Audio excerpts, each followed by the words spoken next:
Next, maybe a number of subtopics I want to dive into is the 6-phase warm-up that you always coach. So to kind of zoom out a little bit more, you kind of coach a perfect 60-minute workout. And the first part of that is a 10-minute warm-up that has 6 different phases. Just for the sake of time, I want to kind of hone in on 2 of the phases a little bit more in depth than maybe the other 4. But real quickly, the 6 phases: soft tissue techniques, biphasic positional stretching, corrective exercise, activation drills, movement pattern development, and central nervous system stimulation. I want to go on 2 and 6, the biphasic positional stretching. I want to start with that. First off, basically what that means high level is oscillating in and out of a particular range of motion, and then holding at that end range of motion after a specified period of time, if you will. Why is that oscillation more beneficial than just a hold? Talk to us about the difference between just holding a stretch and oscillating in a stretch. The body thrives with movement. We know this, but the body thrives with movement even with something like stretching or mobility work, because the more micro movements that we have, the more kinesthetic awareness the body has, meaning that it goes through a learning process on how to unlock some of these ranges of motion, how to manage the tightness or the tonicity of some of the key musculature that we're looking to reduce, and essentially just getting more biofeedback in order for us to be able to unlock some of these key positions. So I am a big fan of efficiency when it comes to any sort of soft tissue work or mobility work or stretching. And I've seen that with biphasic stretching, so oscillating on and off for about 30 seconds, and then sitting on a static end range hold for about 15 or 30 seconds, that can exceed the benefits than holding a stretch for multiple minutes on end in a static position. So it is a two. And when you say exceed the benefits, do you mean like from the sense of experiential? It's like feeling like you're more loose, feeling like you can access more range of motion? When you say exceed the benefits, what do you mean by that? It's always objective when it comes to our system. We want to be able to access new, authentic ranges of motion, meaning that we didn't fake the range of motion, we actually got it there. And Totally. we want to have functional transference into actually moving our body through space in some sort of foundational movement pattern. So when we unlock a acute range and then we integrate a more complete movement pattern because of the range that we unlocked, that is what we're really looking for in any of the modalities that are used in the 6-phase dynamic warm-up sequence. So it's all to get to that peak, which is you feeling your best so you can go out and perform your best and be pain-free. Totally. And when we say accessing more range of motion and being able to own that range of motion, how would you explain the benefit from somebody in terms of, like, if you're transitioning to the workout for a second, if you're actually doing a squat and you go full range of motion rather than accessing 1 inch less range of motion, what's the benefit of more range of motion compared to less? So, full and complete range of motion is going to be the baseline of your human movement system. So, squat, hinge, lunge, push, pull, carry, locomotion patterns, we should be able to work through your complete range of motion. It's going to be individual to the person, their body type, their anthropometry, and their bony structure. But when we unlock full and complete ranges of motion, we're essentially being able to strengthen deeper and further ranges. Where a vast majority of people get hurt is in accessing ranges of motion that they get their bodies into that they can't necessarily have their brain stabilize.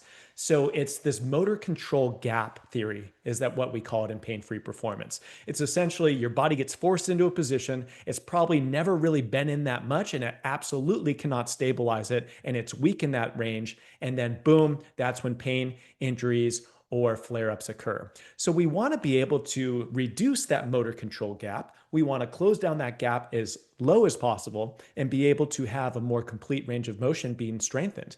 And this can lead to better hypertrophy benefits. It can lead to, of course, strength benefits. But I think the number one thing that we focus on in actually rebuilding a complete movement system through full range of motion is that we are in our strongest and safest positions always. Totally. So I want to go into that topic because I wanted to cover it anyway, the motor control gap. So basically there's a difference between flexibility and mobility. Flexibility, to use actually your definition inside of the textbook, flexibility is the range of motion that you can passively access, meaning you can access a position but with limited ability to control the position. In contrast, mobility is the range of motion that you can actively control, meaning you have the coordination and strength to stabilize the position during the movement. Now, some people heard that and were like, I don't really know what they just said. In layman's terms, how would you describe the difference between flexibility and mobility? What's the difference between being able to own range of motion and not own range of motion? It's all going to be the way in which we can control and stabilize. And using the example of being able to go through a body weight squat. So, body weight squat, we're trying to keep the spine and the pelvis in neutral. So, we're not just like bending over and having piss poor form, but go down and actually look at your body weight squat. And then notice where your butt is relative to the floor. And then go and grab the wall or grab a staircase or grab something that allows you to take out the motor control, take out the stability component, and then just go down and squat as low as you possibly can. Most likely, you're going to get 6, 12 inches, maybe even more of range of motion, and your spine and pelvis still look really good. So, what's the difference between body weight squatting through free space and then having a supported squat? It's the way that your brain stabilizes these positions. And Mm. it doesn't only happen in isolation, it happens in integration with these movement patterns as well. So, essentially, this is what creates that motor control gap. We want to have your body weight squat look as close to possible, or at least within 10 to 15% of a supported squat, or it could be any movement pattern, or it could be any acute range of motion. This is where we tend to own the positions because we can actively stabilize at that end range of motion. And we avoid being pushed into ranges that we really have no access to be able to stabilize. Totally, totally. So one of the things that I see a lot is if somebody's doing warming up the adductors, doing like Cossack squats and going side to side like that, shifting side to side. For example, if they don't put their hands on their leg, they don't put their hands on the floor, they own the range of motion that they get to. But if they put their hands on their legs or put the hands on the floor, then get a little bit deeper. That's the passive range of motion because they're using some assistance and they can't quite own that range of motion, right? That it's along that concept, Okay. specific to the Cossack squat or like the lateral lunge, I would call it. Right. There's a lot of different rotary components to that as well. There's a lot of different ways to do it. Right. But for the concept of motor control gapping, in order to make sure that we're training mobility and not just flexibility, we also have to be keeping sound biomechanics in sound form. So just because you can compensate and just try to find a way to stabilize on your non-contractile tissues hanging out on the joints, so to say, doesn't mean that you're going to be able to stabilize that when you're in active load or you're under active fatigue. So I think that being able to avoid compensation while keeping authentic motions, that's where we can get the most out of some of this more active mobility work or even some of the stretching that we're doing. Totally. So basically, again, trying to speak about it in simplistic terms. We want to we would like to be flexible, but we want to be able to own as much of the flexibility that we have and have strength as much of the flexibility that we have. And so a lot of people who might be naturally very flexible, but might not be super mobile and have strength through that range of motion are more susceptible to injury than other people, correct? We see that all the time. A vast majority of people are just going to be like, hey, I'm chronically tight and locked down just from disuse of these ranges of motion, or they're just doing nothing to really actively open up their mobility. But then on the opposite side of the spectrum, you see some of the most chronically injured people out there are people with hypermobility syndrome or different areas that have hypermobility ranges of motion in terms of their flexibility accessible. So Right. they have the biggest motor control gaps. They have the biggest gaps where they're the most vulnerable to being able to be injured or flared up in those areas. Totally. Totally. So to stay on the flexibility topic one more time, um, I think that it's important for people to understand and for you to distinguish the difference between flexibility in terms of like stretching before a workout versus flexibility to actually gain flexibility. Talk about the difference between those two ideas. Well, it's good to define like when should you stretch because this is a question I get all the time. There's three main areas where you want to stretch within your training week. One is maybe 1 to 2 minutes before the training session. That happens in phase two of the 6 phase dynamic warm up. You have a 3 to 5 minute window of a post training cool down, which is more static stretching, long duration holds that can help with recoverability. And then if you want to work on things above and beyond that, like 60 or 70-minute training session, then there's no real disadvantage of going in and doing some stretching and mobility work while you're Netflixing and chilling or on your off days, just working on trying to open up your brain's ability to reduce tonicity and be able to just be more comfortable in these extended ranges of motion. So before training, 1 to 2 minutes, after training, 3 to 5 minutes, and then go nuts if you want to do it on your off days or at night. I think that people need more mobility work in their life, not less. Totally. And I think it was fascinating for me, and so I think it might be fascinating for other people. And I might let you dive a little bit deeper into it, but I'm quoting your book a little bit here. So like before the workout, when you're stretching, you're kind of trying to fool your nervous system into reducing the, you keep using the word tonicity, which is basically tightness. So you're trying to reduce that tightness to just like kind of momentarily during that workout, overcome basically the body's nervous system trying to protect itself. Dive a little bit more deeper into that and try to describe what the purpose of the pre-stretching is, using a little bit of that language for people to make it clear.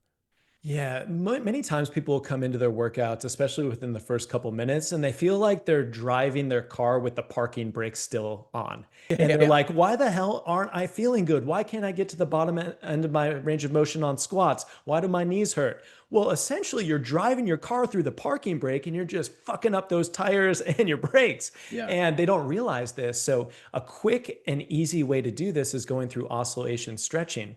And a lot of people have been told to avoid stretching in the warm up because there are these zombie lie studies from 35 plus years ago where Yeah. they put people into like a medieval contraption device, stretch their hip flexors like against their will, and then had them do vertical jump.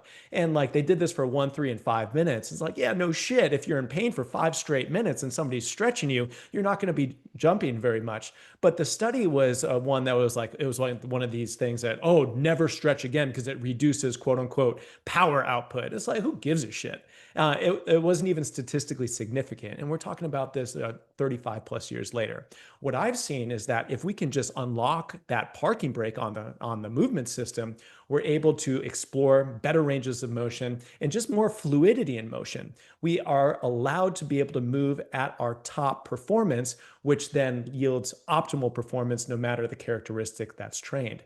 But I think that that's one that we've been told that I think we should forget about because, again, if you keep your mind on 1 to 2 minutes of heavy, focused, invested movement based stretching, you're going to far exceed the performance if you hadn't already done that. And then if you can put it into a phasic system like the 6 phase, it just allows you to then couple some of the benefits to get you to the point where you're feeling really awesome before you train. Okay, I'm gonna jump to the last part of the 6 phases for the sake of time, and that's central nervous system stimulation. I think this is something I know that I didn't know really too much about this before actually getting certified through your course a couple years ago, and I know that it's trained or it's transformed my training and how I feel like going into a session. It's kind of like one of those things where when you've kind of first begin your warm up, you're kind of tired, and then by the time you finish, you're like, let's freaking go into this first set. I'm jacked up. So what is the purpose of central nervous system stimulation? And give us maybe high level overview of what that means if somebody who's never maybe heard of central nervous system, and what's the purpose of it? Think about it as being like Superman before you go into your workouts and be able to amplify your performance very, very quickly.